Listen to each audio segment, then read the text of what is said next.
Paulo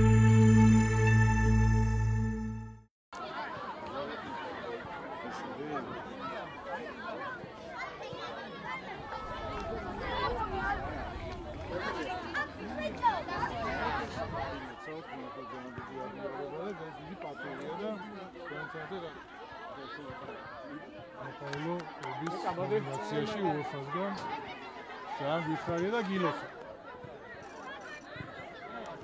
გილოცავდა მართლა წარმატება ურმესი, ანუ ძალიან ბედნიერები და ამაყებია ჩვენ. ეს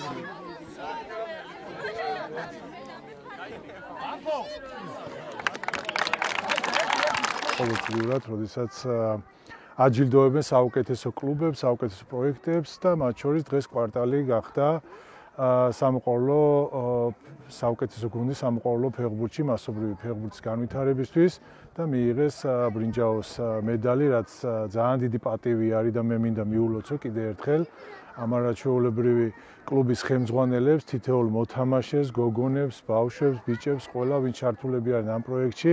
ძალიან გვიხარია ჩვენ საქართველოს ფეხბურთის ფედერაციას, რომ უკვე მესამე პრიზი არის, რომელიც სხვადასხვა კლუბებმა ჩვენ ქვეყანაში მიიღეს UEFA-სგან, რაც არის ძალიან დიდი აღიარება პირველ რიგში ზოგადად ქართული ფეხბურთის იმის აღიარება თუ რა ხდება ბოლო წლებში ჩვენ ქვეყანაში, როგორ ვითარდება ფეხბურთი, ხედავ თუ რამხელა мотиваცია არის თითოეული ესეთი აღიარება ბავშვებისთვის, სკოლებისთვის, კლუბებისთვის მათ შორის და ძალიან გვიხარია მინდა მათ შორის UEFA-ს ყველა იმ ადამიანს, ვინც მონაწილეობა მიიღო და ვინც დააფასა კვარტალის შრომა, ჩვენი თითოეული ჩვენთაგანი შრომა.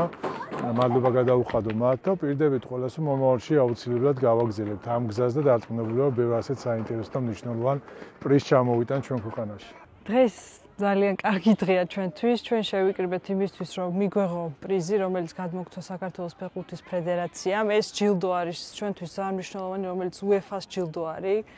grassroots-ის განვითარებისთვის და ჩვენთვის ამას ძალიან დიდი მნიშვნელობა აქვს, იმიტომ რომ ჩვენი აკადემიიდან, გოგოებიდან, ბიჭებიდან გამომდინარე, რასაც ვანვითარებთ იგივე თბილისში, ამ მთელი საქართველოს მასშტაბით, ეს ჯილდო დარწმუნებული ვარ, ძალიან დიდ мотиваციას მიცემს როგორც ბავშვებს, ისე მთელ გუნდს, მწვრთნელებს, მე პირადად როგორც თანამფლობელს ამ კლუბის და ჩვენთვის ძალიან დიდი მნიშვნელობა აქვს ამ ჯილდოს.